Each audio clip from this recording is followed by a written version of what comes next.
As Jesus dey chop for Levi house, many tax collectors and sinners dey chop with him and his disciples, because the people wey follow am plenty.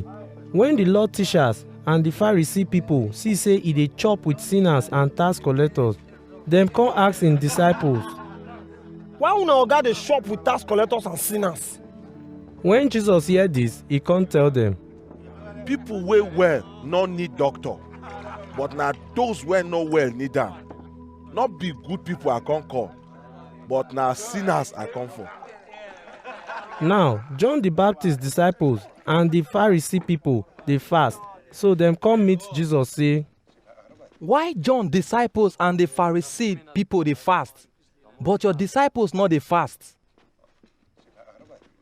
Jesus answer dem, People wey come marriage not supposed to fast when the man wey dey marry dey with them.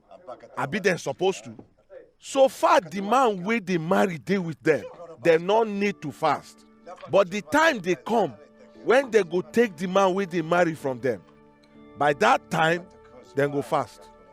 Nobody dey tear new cloth take patch old one. Otherwise, the patch go tear the cloth more and the old go big pass as e be before.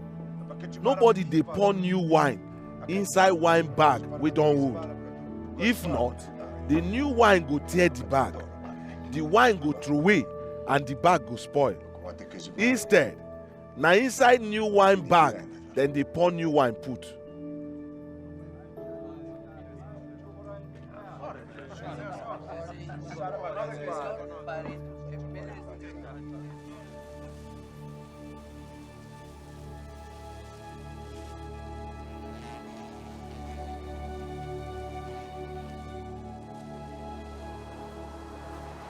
Jesus come dey waka pass the farm where dey plant corn put for Sabbath day, and him disciples come pluck some corn as dem dey pass. So the Pharisee people come tell am, See, why your disciples dey break our law for Sabbath day? Jesus answer dem, Una never read wetin David do when he and him men no see food chop? How he and him men enter God house when Abiathar be high priest, come chop the holy bread wey only priest suppose chop?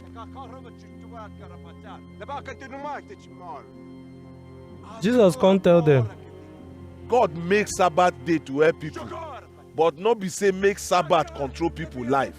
So na God pikin be Sabbath oga.